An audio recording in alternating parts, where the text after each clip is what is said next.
Hola, mi nombre es Fernanda Valentina Ramírez López y el día de hoy en este video les voy a presentar mi segundo examen parcial. Soy del grupo 301 con matrícula 77101.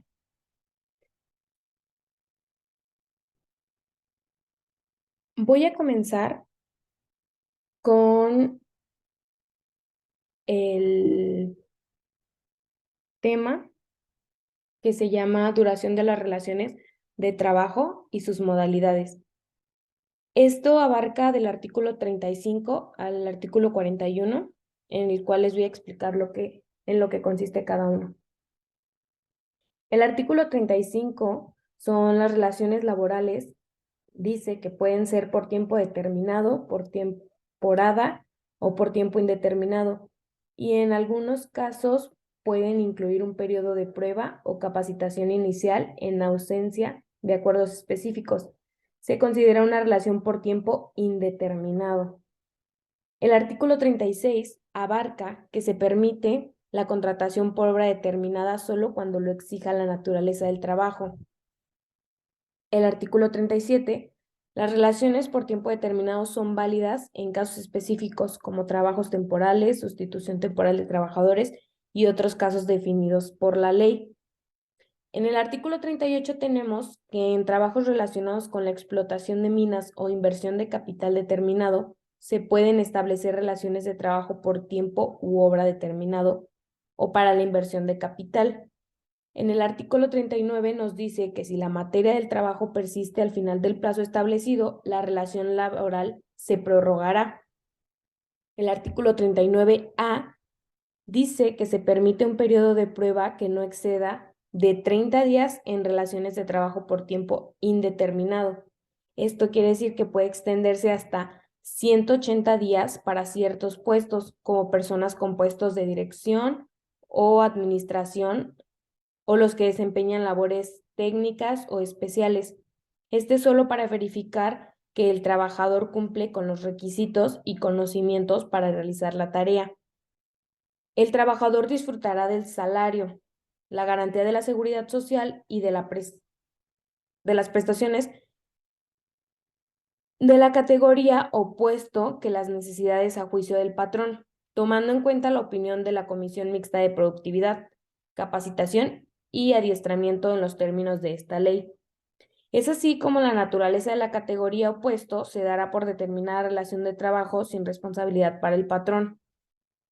El artículo 39b nos dice que las relaciones de trabajo para capacitación inicial tienen una duración máxima de 3 o 6 meses dependiendo del tipo de trabajo.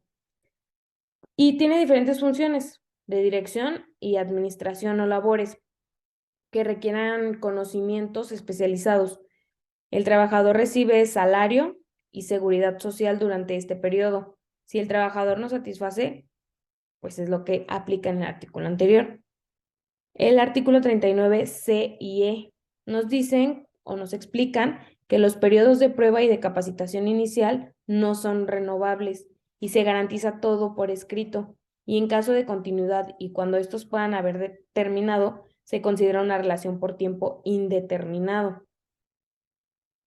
El 39D, los periodos a prueba y de capacitación inicial son improrrogables. Esto quiere decir que nos pueden existir los dos contratos de trabajo al mismo tiempo o sucesivamente. El artículo 39F nos dice que las relaciones de trabajo por tiempo indeterminado pueden ser continuas por regla general o discontinuas, según la naturaleza de los labores. Finalmente, el artículo 40 nos explica que los trabajadores no están obligados a prestar servicios por más de un año. Y el artículo 41 nos explica que en caso de sustitución del empleador, el patrón anterior y el nuevo patrón son solidariamente responsables por las obligaciones laborales durante 6 meses. Después de este periodo, la responsabilidad recae en el nuevo patrón.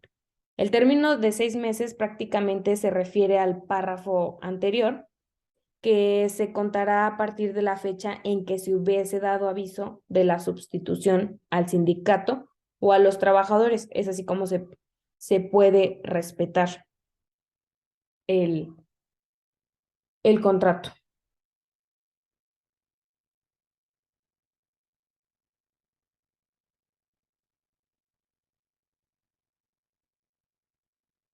Ahora, el siguiente tema es la suspensión y la terminación de las relaciones de trabajo con cada una de las causales y consecuencias.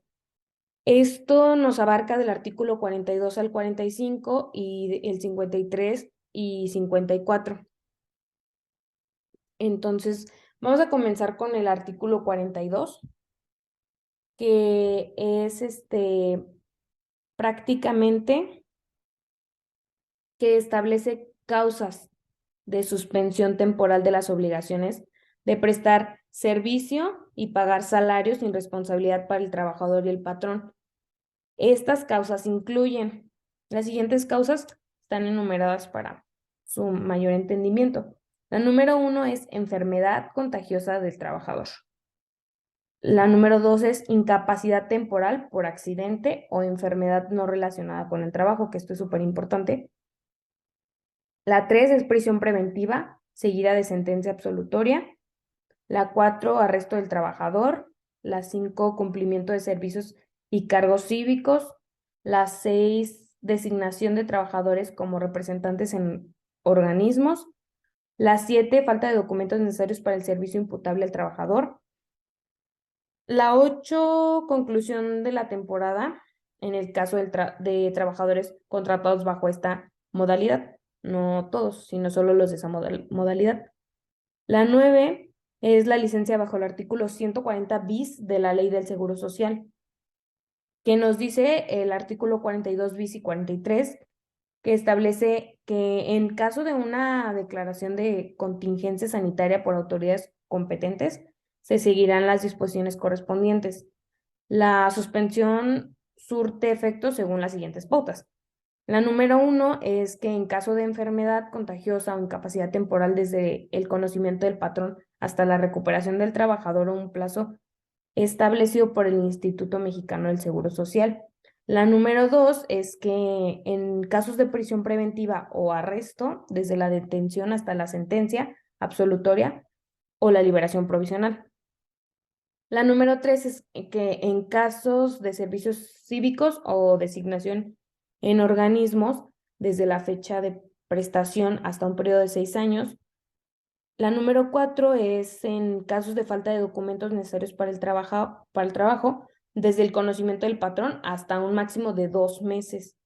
Y la número 5, que es que en caso de conclusión de la temporada, desde el final de la temporada hasta el inicio de la siguiente temporada. Y es así como seguimos con el artículo 44. El artículo 44 establece que el tiempo de servicio de los trabajadores llamados a servir en la Guardia Nacional se toma en cuenta para determinar su antigüedad. El artículo 45 es que el trabajador deberá regresar a su trabajo. En los casos de las fracciones, la primera, la segunda, la cuarta y la séptima del artículo 42, al día siguiente de la fecha en que termine la causa de la suspensión, y en la número 2, la segunda, es que en los casos de las fracciones 3, 5 y 6 del artículo 42, dentro de los 15 días siguientes a la terminación de la causa de la suspensión. El artículo 53 establece las causas de terminación de las relaciones de trabajo que incluyen. Esto incluye mutuo consentimiento de las partes, muerte del trabajador, terminación de la obra, vencimiento del término o inversión del capital según lo establecido en los artículos 36, 37 y 38. Es así que el artículo 36 nos dice que la contratación por obra determinada, solo cuando lo exija la naturaleza del trabajo. El artículo 37 nos dice que las relaciones por tiempo determinado son válidas en casos específicos como trabajos temporales, sustitución temporal de trabajadores, etc. El artículo 38 nos comenta que en trabajos relacionados con la explotación de minas o inversión de capital determinado, se pueden establecer relaciones de trabajo por tiempo u obra determinado o para la inversión de capital. La incapacidad física o mental del trabajador que hace imposible la presentación del trabajo. La número 5 son los casos contemplados en el artículo 434, que es la fuerza mayor o el caso no imputable al patrón, su incapacidad física o mental o su muerte, que produzca como consecuencia necesaria, inmediata y directa la terminación de los trabajadores, que no sea costeable la explotación, el agotamiento de la materia en la industria extractiva como la minera, la quiebra declarada legalmente o cierre definitivo de la empresa. Estamos de acuerdo que son las pautas que nos, que nos piden.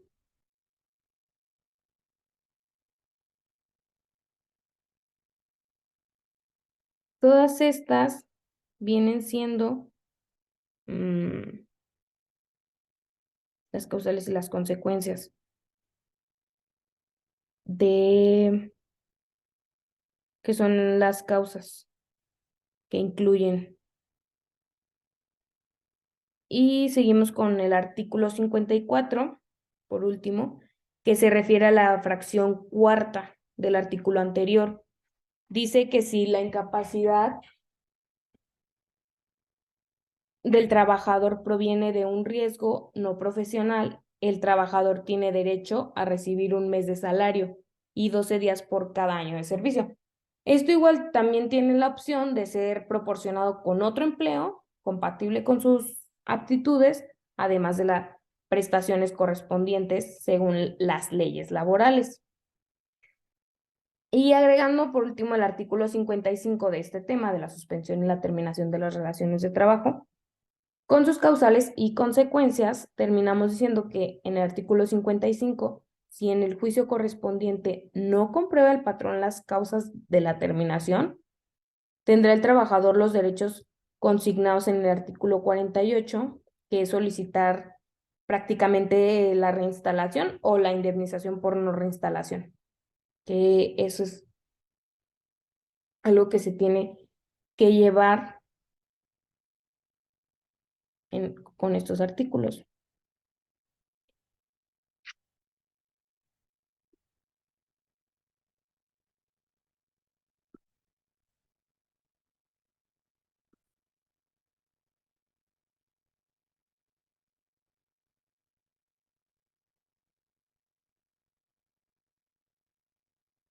Y bueno, proseguimos con el siguiente, que es la rescisión de las relaciones de trabajo causales y, y consecuencias que puede tener como los patrones y los trabajadores, que son casos muy, muy comunes en este ámbito laboral, en la mayoría de los ámbitos laborales.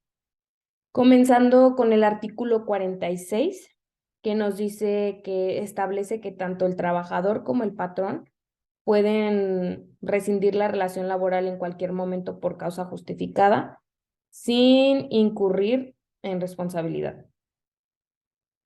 El artículo 47 enumera diversas causas de rescisión de la relación de trabajo sin responsabilidad para el patrón, que incluyen engañar al patrón con certificados falsos o referencias engañosas, cometer prácticamente actos inmorales o de hostigamiento y o acoso sexual, que esto es algo muy grave.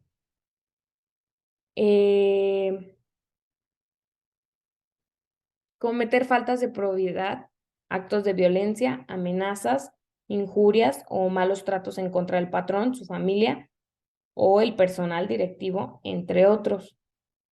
Revelar secretos de fabricación perjudiciales para la empresa, tener más de 3 faltas de asistencia injustificadas en un periodo de 30 días, desobedecer al patrón sin causa justificada, concurrir al trabajo bajo la influencia del alcohol o drogas y ser condenado a prisión.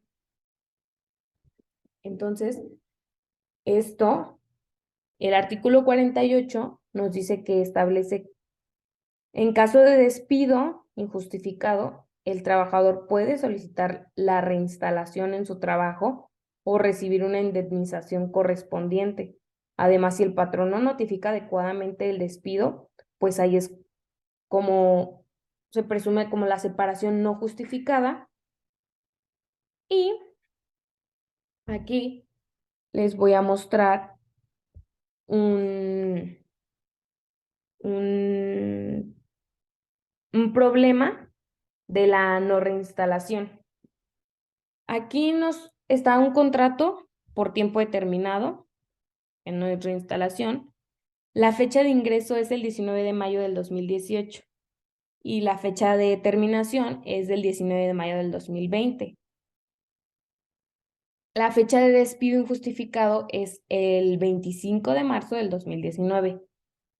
Su salario quincenal es de 12,900 y tiene una antigüedad de 22 meses y 29 días. Esto un total de 674 días. Para sacar la indemnización por no reinstalación, lo primero que tenemos que poner es nuestro salario quincenal, que son 12,900, y eso dividirlo entre 15. Esto nos da un total de 860, que es el salario diario. ¿Por qué entre 15? Porque es el número de días, que es la quincena. Entonces, un salario por día es de 860 pesos. Los 674 días de trabajo lo vamos a multiplicar por lo que nos dice la Ley Federal del Trabajo.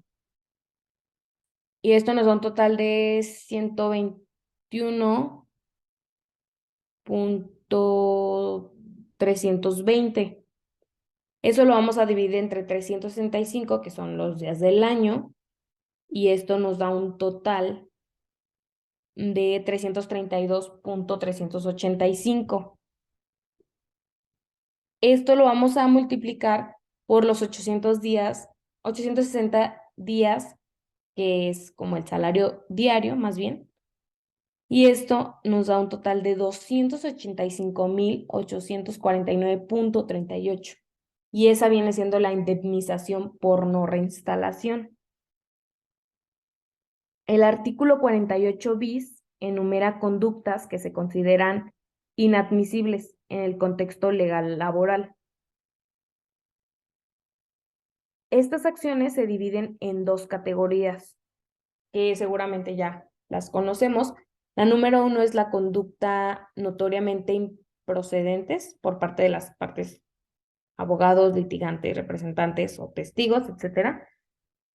Ofrecer sobornos a funcionarios de entidades laborales o terceros involucrados en procedimientos laborales, modificar un documento firmado por el trabajador para cambiar su contenido y hacer que parezca una renuncia, solicitar firmas en documentos en blanco en el proceso de contratación o durante la relación laboral, presentar información falsa en juicios laborales como salario, horario de trabajo, antigüedad laboral, negar el acceso a un establecimiento o lugar de trabajo a un notificador o actuario de la autoridad laboral durante el proceso de notificación o rechazar la recepción de documentos necesarios para notificaciones, demandar la titularidad de un contrato colectivo de trabajo sin tener trabajadores afiliados al sindicato en cuestión que laboren en el lugar donde se aplica dicho contrato.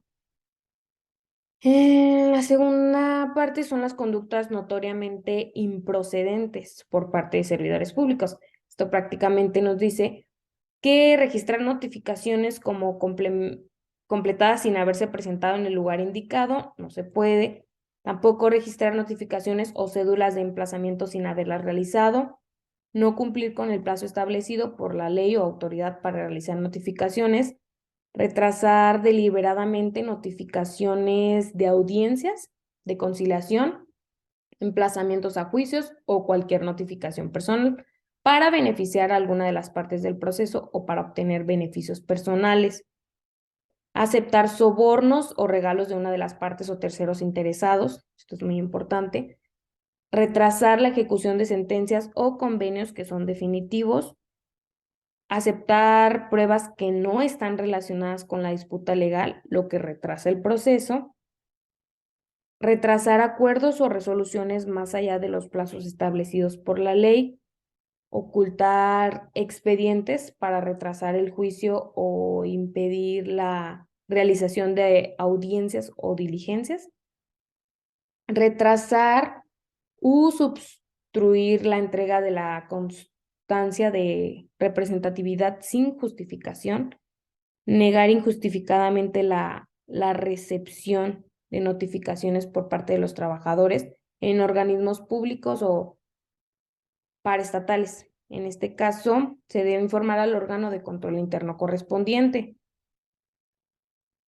El artículo 49 exime al patrón de reinstalar al trabajador, permitiendo el pago de indemnizaciones, como se detallaron en el artículo 50. Estas condiciones prácticamente son las siguientes. Cuando el trabajador tenga menos de 1 año de antigüedad en la empresa, si el empleador demuestra ante el tribunal que debido al tipo de trabajo que el trabajador realiza o las características específicas de sus labores, existe un contacto directo y constante con el empleador y el tribunal determina, considerando las circunstancias, que no es factible para mantener la relación laboral de manera habitual. En el caso de los empleados de confianza, en el trabajo doméstico, cuando se trate de trabajadores eventuales. Para ejercer este derecho, el empleador puede recurrir al tribunal utilizando un proceso en el que el empleador debe proporcionar al tribunal la información sobre el nombre y dirección del trabajador y declarar bajo juramento que el caso se ajusta a una de las circunstancias descritas en este artículo. Una vez realizado todo esto, el tribunal notificará al trabajador al respecto y ya si el trabajador no está de acuerdo, pues puede presentar una demanda con un proceso jurídico adecuado. Sí, el artículo 50 también establece las indemnizaciones en casos de rescisión de la relación laboral, que para los contratos de tiempo determinado menor a 1 año, la indemnización es igual a la mitad de los salarios por el tiempo de servicio. Si la relación supera 1 año, se basa en 6 meses de salario por el primer año y 20 días por cada año adicional.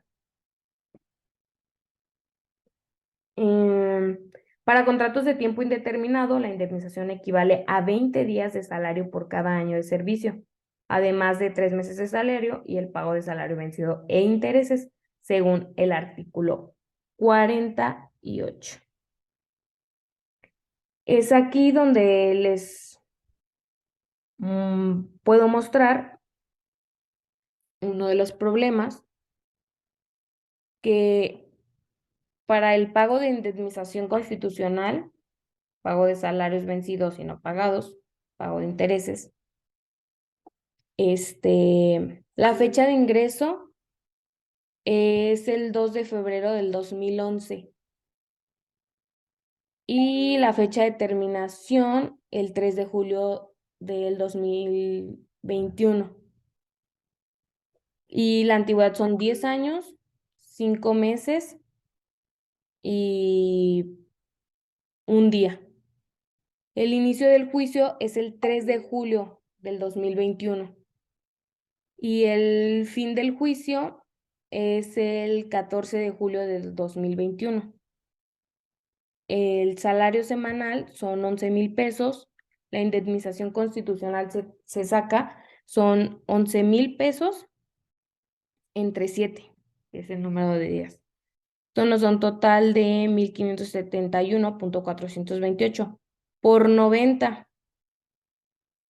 Y eso es el salario diario. Y esto nos da un total de 141,428,52 y esa es la indemnización constitucional. Los salarios vencidos y no pagados se sacan con esta cantidad, que es el salario diario, 1,571,428 por 365, que son los días del año, y esto nos da un total de 573,571,22, y eso es el salario de un año no pagado por el juicio. Los intereses se extienden más de 12 meses, se deben pagar, y los intereses de 15 meses. Entonces, aquí vamos a sacar el interés mensual por salario vencido, que es 1,571,428, que es el salario diario, por 30. Esto nos da un total de 47,142,84 por 15. Esto nos da 707,142,6 por 0,2. Y eso nos da un total de 14,142 o .852. Este es el interés mensual por salario vencido.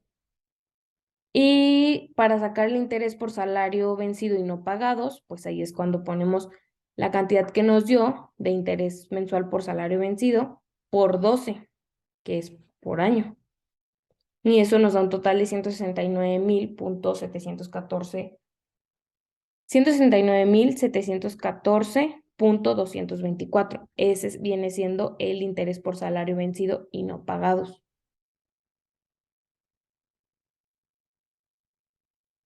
Finalmente, en el artículo 52 nos dice que nos permite al trabajador separarse del empleo dentro de los 30 días posteriores a la ocurrencia de cualquiera de estas causas y tiene derecho a una indemnización de acuerdo con el artículo 50.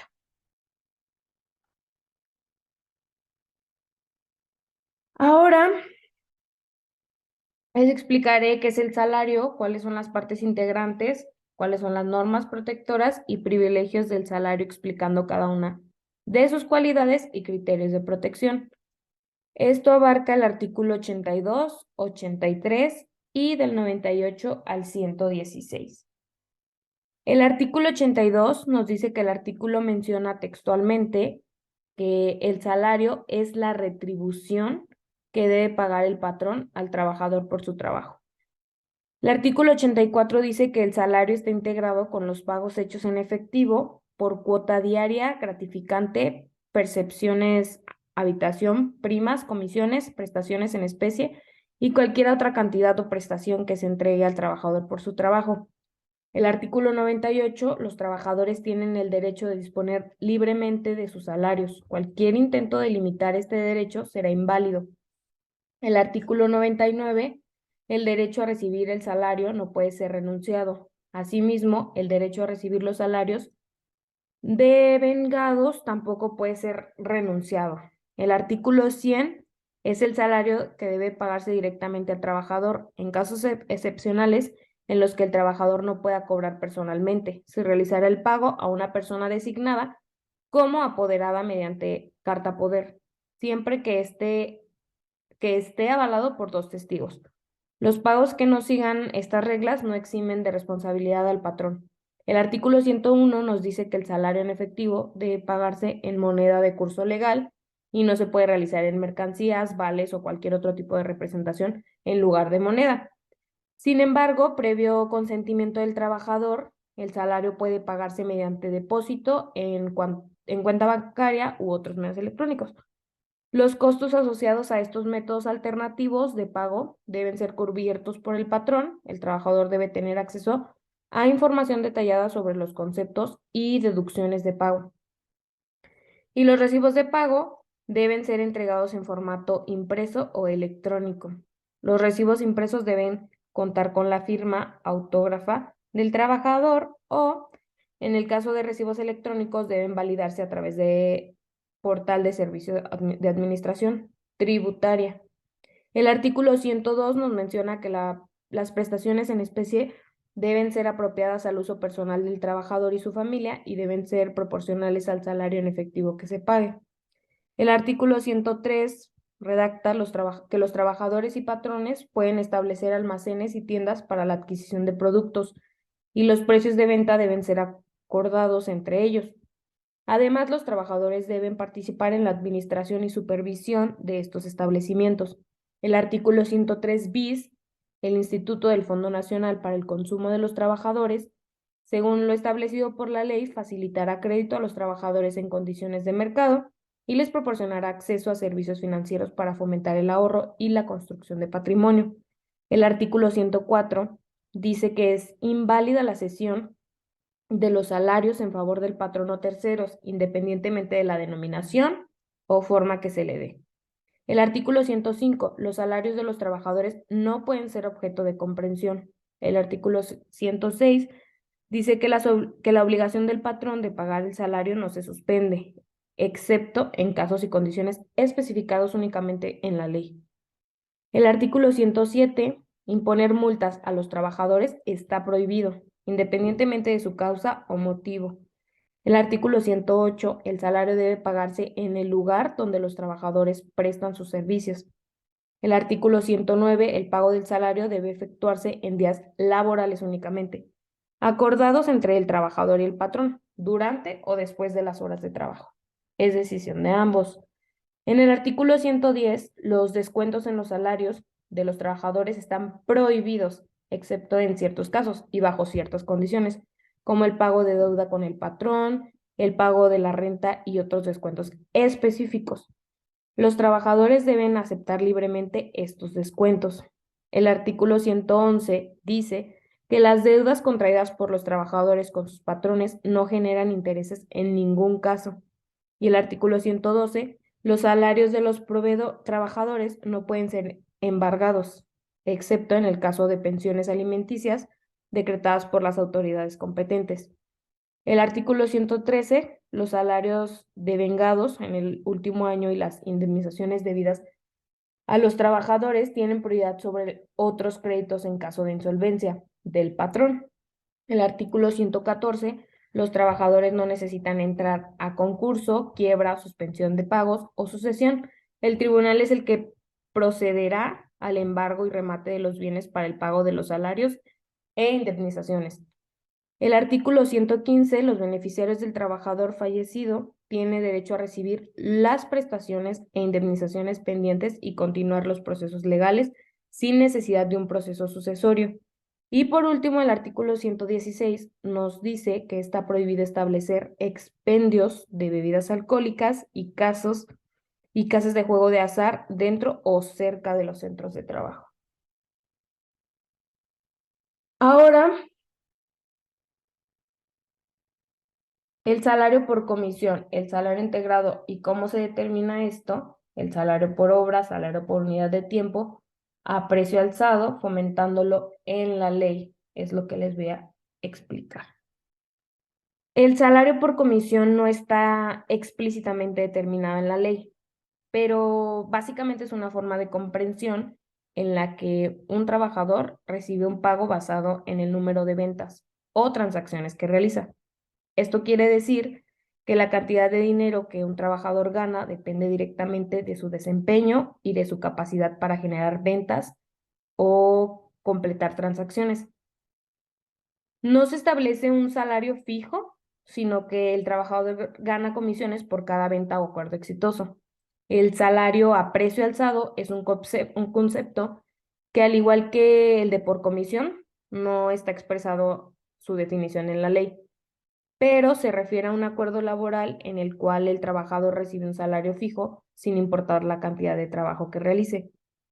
¿Esto qué quiere decir? Quiere decir que el salario no se basa en horas trabajadas o unidades de producción, sino que se establece como una cantidad fija por un periodo de tiempo determinado. Este tipo de acuerdo se utiliza comúnmente en trabajos que no se pueden medir fácilmente en función del tiempo o la producción, como trabajos basados en proyectos, cargos gerenciales o profesionales, entre otros. Este tipo de acuerdo se rige por los términos y condiciones acordados entre el empleador y el trabajador, siempre que se respeten los derechos laborales y la remuneración se ajusta de acuerdo con la naturaleza del trabajo y las leyes laborales aplicables. El artículo 84 está relacionado en esto, ya que dice que el salario integrado es un concepto que se utiliza para calcular diversas prestaciones laborales de los trabajadores. Se determina a partir de la suma del salario base y las percepciones adicionales que recibe un trabajador. En la Ley Federal del Trabajo de México, el artículo 84 establece la definición del salario y cómo se debe calcular. El salario integrado se utiliza para calcular prestaciones como aguinaldo, vacaciones, prima vacacional y prima de antigüedad, ya que proporciona una visión más completa de los ingresos del trabajador. El artículo 83, en el caso de un salario por unidad de tiempo, se debe claramente especificar esta modalidad en el control laboral. Tanto el trabajador como el empleador pueden acordar el monto a pagar siempre que se respete el derecho del trabajador a recibir un salario justo y el pago debe ser por cada hora de trabajo, sin exceder la jornada laboral máxima legal ni violar los derechos laborales y de seguridad social correspondientes al trabajo en cuestión. En ningún caso el ingreso del trabajador puede ser menor al correspondiente a una jornada diaria. El artículo 83 nos dice que cuando el salario se establece por unidad de obra, el contrato debe detallar la naturaleza de la obra, la cantidad y calidad del material, el estado de las herramientas y útiles proporcionados por el empleador y el tiempo durante el cual el trabajador tendrá acceso a estos utensilios sin que se le exija ningún pago adicional debido al desgaste natural causado por el trabajo. El salario mínimo general y el salario mínimo profesional, explicando la comisión lo fija y cuáles son los criterios para establecerse. El artículo 90 textualmente dice que el salario mínimo es la cantidad menor que debe recibir en efectivo la persona trabajadora por los servicios prestados en una jornada de trabajo. El artículo 92 menciona que los salarios mínimos generales aplican a todos los trabajadores en las áreas geográficas designadas sin importar la rama de actividad económica, profesión, oficio o trabajo especial. El artículo 93 nos dice que los salarios mínimos profesionales son aplicables a todos los trabajadores en las áreas geográficas determinadas dentro de las ramas de actividad económica, profesiones, oficios o empleos especiales. El artículo 94 dice que los salarios mínimos serán establecidos por una comisión nacional compuesta por representantes de trabajadores, empleadores y el gobierno. Esta comisión puede recibir asesoramiento de comisiones consultivas para mejorar su funcionamiento. El artículo 97, tanto la Comisión Nacional de los Salarios Mínimos como la Comisión Consultiva se conformarán de manera tripartita de acuerdo con las disposiciones del capítulo segundo del título 13 de esta ley. Por último, el artículo 96 dice que la Comisión Nacional tendrá la responsabilidad de definir la subdivisión del país en áreas geográficas que podrán comprender uno o varios municipios, en las que se aplicará un salario mínimo general sin que necesariamente estén geográficamente contiguos. Ahora, les explicaré el aguinaldo y cuáles son los criterios para pagarlo de manera normal y cómo se paga. También el caso en el que lo puedes pagar proporcional a través de un ejercicio que está aquí en la pantalla. El aguinaldo completo y proporcional. El aguinaldo completo, su ingreso es el 3 de diciembre de 2009 y su terminación es el 3 de diciembre del 2010. Su salario es de 2,700 semanales. Su aguinaldo proporcional, su ingreso es el 10 de octubre y el 8 de septiembre es su despido. Esto da un total de 302 días trabajados por el trabajador. Para sacar los días de aguinaldo de un año son los 2,700 de su sueldo semanal entre 7, que son los días, que nos da un total de 385,714 y esto se va a multiplicar por 15, que son los días que se supone que el patrón tiene que dar de aguinaldo, que están establecidas en la ley.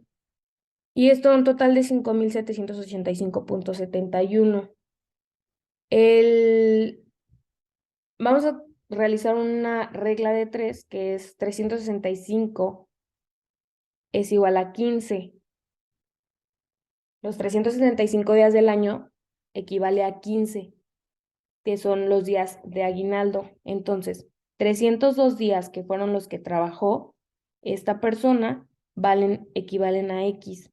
En la regla de 3, esto nos da un total de 12.41, lo cual se tiene que multiplicar. Primero dividir los 2.700 entre 7, que son los días de la semana, nos da un total de 385.714, y eso se va a multiplicar junto con lo que nos sale en la regla de 3, y esto da un total de 4.786.71, y ese es el aguinaldo proporcional. El aguinaldo es un derecho laboral que corresponde a los trabajadores y empleados y es una prestación económica que se paga actualmente por lo general antes del 20 de diciembre. Es equivalente a 15 días de salario como mínimo. Este pago tiene como propósito ayudar a los empleados a hacer frente a los gastos de fin de año, como las festividades navideñas, las compras de regalos y otros gastos relacionados con la temporada. Aquellos que no hayan completado un año de servicio, sin importar si están trabajando o no, en la fecha en que se liquide el bono, tienen derecho a recibir una parte proporcional de este, de acuerdo al tiempo que hayan trabajado, que es aquí ya mostré el aguinaldo completo y el proporcional. Ahora vamos con uno de los temas, que es la jornada de trabajo y sus modalidades. La jornada de trabajo es el tiempo en que el trabajador está a disposición del empleador para realizar sus tareas. Esto está en el artículo 58. El artículo 59 establece que tanto el trabajador como el empleador acordarán la duración de la jornada laboral sin que exceda los límites legales y permite la flexibilidad en la distribución de horas para permitir descanso los sábados. El artículo 60 define las jornadas diurna, que esta es la que se realiza entre las 6 y las 20 horas. La nocturna es la que se lleva a cabo entre las 29 y las 6 horas. Y la mixta es la que tiene periodos de tiempo de las jornadas anteriores, siempre que el periodo nocturno sea menor de 3 horas y media, ya que si tiene 3 y media o más, se repturará jornada nocturna. El artículo 61 nos explica que la duración máxima de la jornada será 8 horas la diurna, 7 la nocturna y 7 horas y media la mixta. Esto es lo que nos quiere decir la jornada de trabajo y sus modalidades.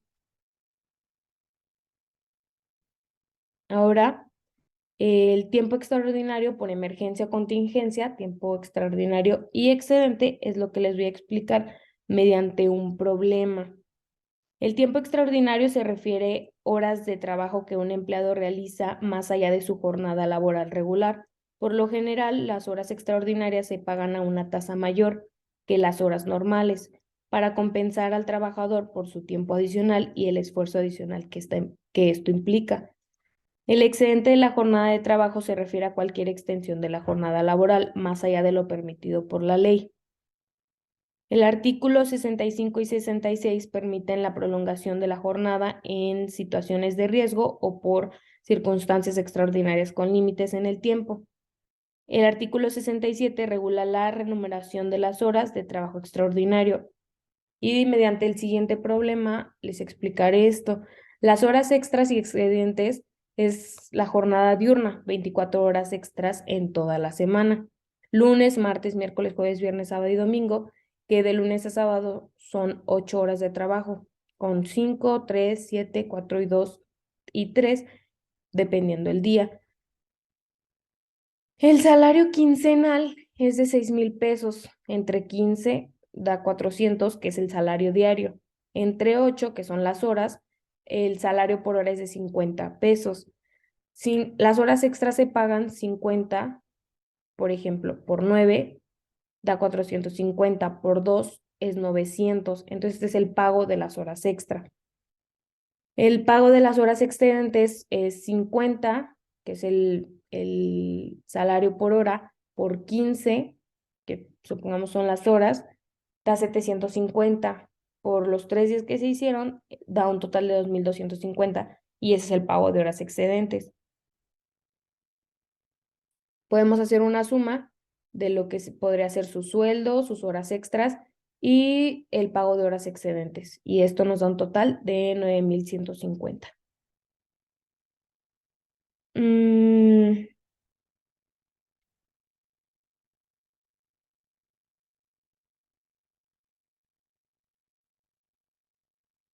El artículo 69 menciona que cada 6 días laborales el trabajador tiene derecho a un día de descanso en salario completo. El artículo 70, en empleos que requieren trabajo continuo, los trabajadores y los empleadores acuerdan los días de descanso. El artículo 72, si un trabajador no trabaja todos los días de la semana o trabaja para varios empleadores en el mismo día o semana, tiene derecho a un salario proporcional por los días de descanso. El artículo 73, los trabajadores no están obligados a trabajar en sus días de descanso. Si esto se incumple, el empleador debe pagar al trabajador el doble del salario correspondiente al descanso. El artículo 74, los días de descanso obligatorios son el 1 de enero, primer lunes de febrero, tercer lunes de marzo, 1 de mayo, 16 de septiembre, tercer lunes de noviembre, 1 de diciembre cada 6 años cuando se transmite el Poder Ejecutivo Federal, el 25 de diciembre y días designados por leyes electorales para elecciones ordinarias. El artículo 75, en estos días de descanso obligatorio, los trabajadores y los empleadores determinan el número de trabajadores que deben trabajar. Si no hay acuerdo, el tribunal resuelve. Los trabajadores que trabajan en estos días tienen derecho a un salario doble, además de su salario regular. Ya casi para terminar, se les definirá qué es la prima dominical y cómo se debe pagar esta. El artículo 71 se refiere que el día de descanso sea el domingo. Los trabajadores que laboran los domingos tienen derecho a un aumento de salario de al menos el 25% en comparación con los días laborales ordinarios. La prima dominical es un beneficio adicional al salario que se paga a los trabajadores que prestan servicios en días domingos. Esto significa que si un trabajador trabaja en domingo, su empleador está obligado a pagarle al menos un 25% adicional al salario que normalmente recibiría por un día de trabajo. Aquí está claro que la prima dominical igual se divide el lunes, martes, miércoles, jueves, viernes y sábado y domingo.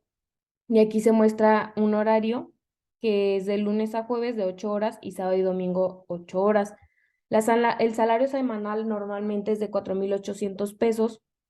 Esos 4.800 los vamos a dividir entre 7, que son los días de la semana, y el salario diario nos sale que es 685.714. Este salario diario lo vamos a multiplicar por 0.25, que es el 25% que la ley dice que le tiene que pagar un domingo a una persona que trabaja en este día.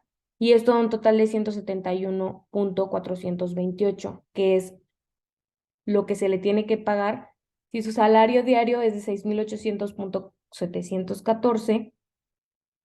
Esto se le tiene que sumar 171.428 pesos y esto da un total de 857.142 a pagar de solo el día domingo.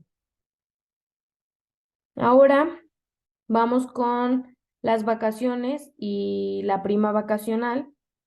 Los trabajadores con más de un año de servicio tienen derecho a vacaciones pagadas mínimo 12 días laborales, aumentando en 2 días por cada año adicional de servicio. A partir del 6.º año, aumentan 2 días por cada 5 años de servicio.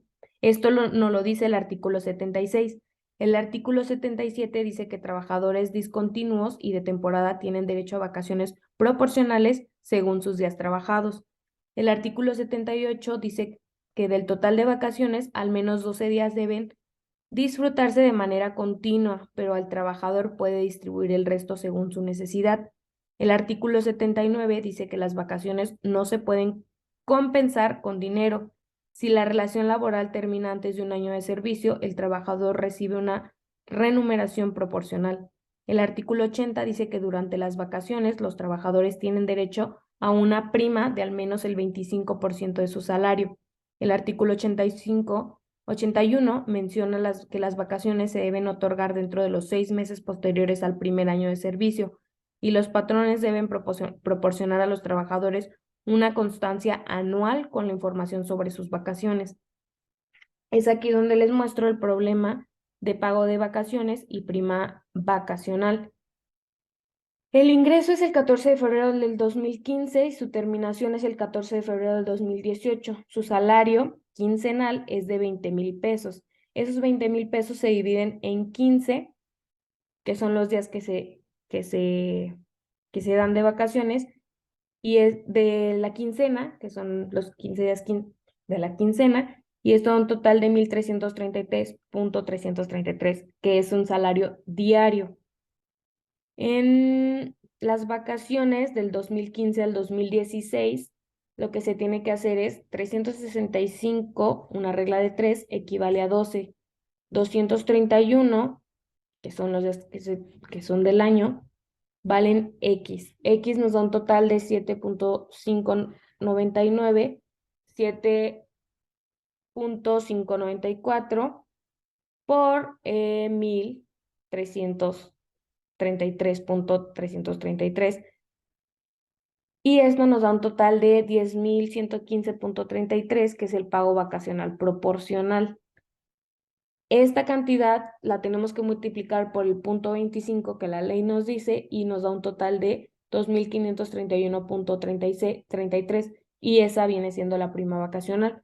De igual manera se hace del año 2016 al 2017 con el mismo procedimiento, pero con los días de vacaciones que se cambia de acuerdo a la ley. Igualmente del 2017 al 2018 podemos ver que es el mismo procedimiento, únicamente cambiando los días que la ley indica en la prima vacacional. Los criterios para los trabajadores puedan pedir el pago de la prima de antigüedad. Se los voy a explicar cómo se calcula y cómo se debe pagar. El artículo 162, los empleados de planta tienen derecho a una prima de antigüedad según estas normas. La primera es la prima de antigüedad, se calcula como el equivalente de 12 días de salario por cada año de servicio. El salario se determina según lo establecido en los artículos 485 y 486. Esta prima se paga a los trabajadores que se retiran voluntariamente después de al menos 15 años de servicio, a quienes se separan de su empleo por causa justificada y a aquellos que son despedidos, sin importar si la terminación del empleo fue justificada o injustificada. Cuarto, para el pago de la prima en casos de retiro voluntario de los trabajadores, si el número de los incisos son, si el número de trabajadores que se retira dentro de un año no supera el 10% del total de empleados de la empresa o establecimiento, o dentro de una categoría específica, la prima se paga al momento del retiro. Inciso B, si el número de trabajadores que se retira excede el 10%, se paga primero a quienes se retiran y se puede diferir el pago al año siguiente para los que exceden ese porcentaje. Inciso C, si varios trabajadores se retiran al mismo tiempo y superan el porcentaje mencionado, se paga la prima primero a los más antiguos y se puede posponer el pago a los demás para el año siguiente. El quinto es que en caso de fallecimiento del trabajador, sin importar su antigüedad, la prima correspondiente se paga a las personas mencionadas en el artículo 501. Sexto, la prima de antigüedad se paga a los trabajadores o a sus beneficiarios independientemente de cualquier otra prestación que les corresponda. Aquí les anexo el último problema, que es de la prima de antigüedad, para pagar los salarios vencidos y no pagados, así como el pago de intereses por salarios vencidos, cuando el juicio de pago se extiende por más de un año. En el siguiente ejercicio, aquí únicamente es la prima de antigüedad. El ingreso es el 1 de mayo de 1997 y su despido es el 1 de mayo del 2017. Esto un total de 20 años. Su salario es de 9,200 semanales Eso lo vamos a dividir entre 7, que son los 7 días de la semana, y esto nos da un total de 1,314,285 para un salario diario. 20 años por 12 días, que es lo que indica la ley, nos da un total de 240 días. 207,44 es el salario mínimo por 2, 414,88 por 240, que son los días, nos da un total de 99,571,2. Esto es lo que correspondería a una persona de su prima de antigüedad. Y por último, el pago de salario vencidos y no pagados y pago de intereses cuando el juicio se extiende, lo voy a explicar finalmente con este ejercicio que nos dice que la fecha de ingreso fue un 4 de marzo del 2011, que es con fecha de terminación el 5 de agosto del 2021, con una antigüedad de 10 años, 5 meses, un día. Inicio del juicio es el 5 de agosto del 2021 y su fin es el 16 de agosto del 2021. Nos está hablando de un salario semanal de 11,000 pesos. Su indemnización constitucional es 11,000 entre 7, nos da un total de 1,571,428, es el salario diario, por 90, nos da un total de 141,428,52, que es la indemnización constitucional. El salario vencido y no pagados se saca con la cantidad del salario diario por los 365 días del año, y esto nos da un total de 573,571,22, que es el salario de un año pagado, no pagado por el juicio. Los intereses se extendió más de 12 meses, se deben pagar los intereses de 15 meses. Entonces, ponemos la cantidad del salario diario, que es 1,571,428 por 30, que eso nos da un total de 47,142,84 por 15, y esto nos da un total de 707,142,60, que se va a multiplicar por 0,02, y esto nos da un total de 14,142,852. Y esto es el interés mensual por salarios vencidos.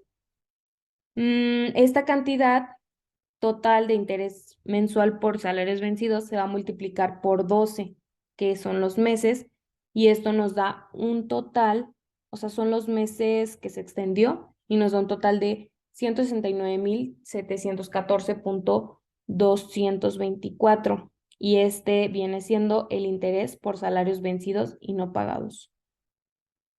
Esto es todo por mi presentación. Espero les haya gustado.